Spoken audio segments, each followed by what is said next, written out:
Stephen A. Smith, First Take, Big Perk, all together came on today and gave huge compliments towards Caitlin Clark, huge praise.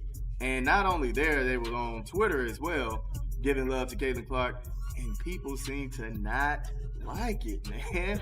But she's Caitlin Clark. She put on a show in her old stomping grounds in Iowa versus Brazil. Yes. Stephen A. Smith just exploded like your uncle at Thanksgiving dinner. But this time it wasn't about LeBron or the Cowboys. Nope, it was all about Caitlin Clark possibly snatching that MVP crown as a rookie.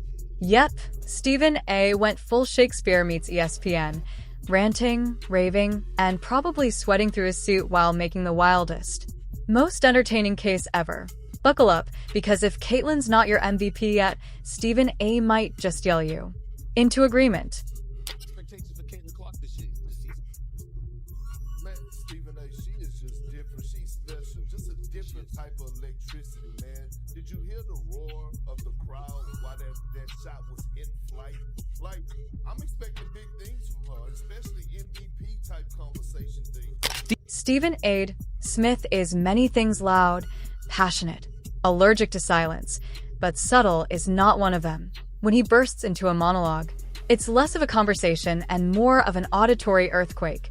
And this time, the earthquake's epicenter, Caitlin Clark.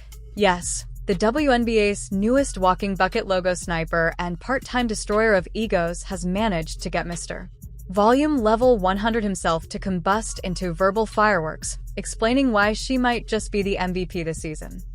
Including this three-pointer that was deeper than the three she hit when she broke the all-time NCAA score record. Big Perk, what are your expectations for Caitlin Clark this season? Man, Stephen A., she is just different. She's special. Just a different type of electricity, man. Did you hear the roar of the crowd while that shot was in flight? Like, I'm expecting big things from her, especially MVP type conversation things. Like, I think she's ready. She know it's her second year. She know what type of physicality it's going to take. Look like she's always in great shape, never afraid of the moment. Again, we're talking about Caitlin Clark here. The spotlight been on her for years. She's not going to shy away from it. I expect her to be in the MVP conversation. Well, let's remember this. Last year, in her rookie campaign, it was immediately after she had gone to the national championship game in the NCAA tournament, and then less than 2 months later, she's got a WNBA season where she started and played all 40 games, finished as a unanimous Rookie of the Year, all WNBA first team, finished fourth in league MVP votings, and then I'm looking at the regular season leading all. Now, let's be honest, Stephen A. doesn't just talk. And oh, this man performs. He doesn't sit down to discuss basketball. He takes the table hostage, yells rhetorical questions at the furniture, and throws logic around like confetti. And when Caitlin Clark entered the WNBA and started casually pulling up from the zip code next door, you just knew it was only a matter of time before Smith launched into a full scalp theatrical production about her. And boy, did he deliver. Leading all rookies in scoring, field goals made, three-point field goals made, assists, steals, and minutes. She's the real deal. Make no mistake about it. In a glorious, caffeinated explosion of syllables, finger jabs, and questionable analogies, Stephen A. declared what we all already knew but were too scared to say out loud. Caitlin Clark might just be that girl MVP level, that the kind of give me the damn ball and get out of the way player who makes seasoned defenders question their life choices and front offices regret every draft pick before her. What does she mean to women's sports? I just think that she's elevating the profile of women's sports in a way that most women should deeply appreciate. She's a phenomenal player. She's a phenomenal shooter. I call her the Steph Curry of women's basketball. I've been calling her that since last year. And yet, there he was, breaking it down like a man possessed by the basketball gods. You could practically hear the ESPN cameras flinch when he lunged into his hot take with the grace of a rhino doing ballet. Somewhere between. She's a superstar, and it's not just the points. He probably scared a few producers and shattered a microphone. But the message? Crystal clear. Caitlin Clark is here. She's draining logo threes like they're layups. And she's making defenders look like they're moving in slow motion through peanut butter. That's not an exaggeration. That's just Caitlin Clark's Tuesday. Now, this isn't to say Stephen A. had a sudden epiphany. Let's not pretend the man hasn't. Been on the Caitlin Clark hype train longer than most of us have known. The WNBA had a 4-point arc. In our dreams, he's been championing her like she's the second coming of Steph Curry with a splash of Diana. Taurasi's competitive rage and super. You want to promote the sport. You put that girl up in there, and people were appalled at that notion. That was the subject. But here's where things really took a turn for the dramatic. Smith didn't just casually toss out the idea that Caitlin Clark could be MVP. And oh no, he made it crystal clear that she should be MVP right now. Why are we even bothering with the usual MVP conversation when we've got a bona fide superstar doing this to professional athletes? It wasn't just a suggestion, it was a proclamation, a bold declaration that echoed through the airwaves with the kind of authority you'd expect from someone who's watched every sport in existence and knows what greatness looks like. Smith's words practically snapped the conversation into another dimension, as if to say, forget waiting. Look at what's happening here. The implication was crystal clear. Caitlin Clark didn't show up to merely compete.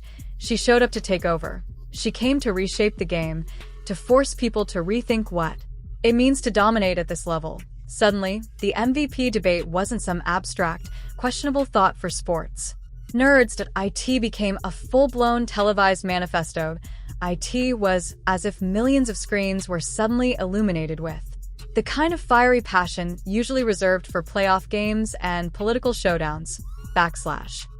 What's crazy is you had Monica McNutt, Andrea, Shanae, all on the panel right before the game, and they had a graphic, an interesting graphic that popped up showing that Caitlin Clark had the best odds to win the MVP this year. But why stop at MVP? Honestly, that might be underselling it. Let's take a moment to truly absorb the sheer absurdity that is Caitlin Clark's rookie season. This isn't just a promising start. It's a statistical fever dream that has data analysts rocking back and forth in a corner, mumbling about efficiency ratings and true shooting percentages. She's putting up points like she's farming VC in a video game, dishing out assists with the precision of a surgeon, and grabbing rebounds like she's got magnets in her hand. And let's not forget the broken ankles, as so many defenders now have lifetime appointments with physical therapy thanks to her crossover. She's playing the game like she's got cheat codes enabled, pulling up from the parking lot like it's her birthright. Her range, disrespectful. Her composure under pressure, surgical. Do you think she was built in a top-secret government facility designed to create the perfect basketball player? Equal parts Steph Curry, Diana Taurasi, and cold-blooded killer. We're witnessing the kind of rookie campaign that rewrites the rules and torches expectations.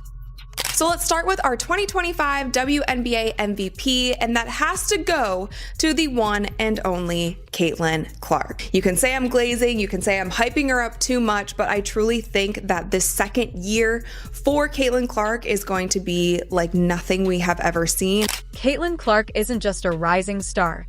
She's the kind of force that makes you wonder if the WNBA secretly decided to drop a generational cheat code into the league just to shake things up. She's redefining what a rookie should look like. Most rookies are supposed to struggle a little, maybe get lost in a few defensive rotations, perhaps get sent to the bench after a brutal 2 for 11 shooting night. But Caitlin, she shows up, drops 30, hits a buzzer beater, and proceeds to sign autographs for crying children while simultaneously wrecking defensive schemes designed by grown adults with mortgages. Stephen A. saw this and did what Stephen A. does. He exploded. But let's not forget the real genius behind this moment. It wasn't just that he was praising her, it was how he praised her.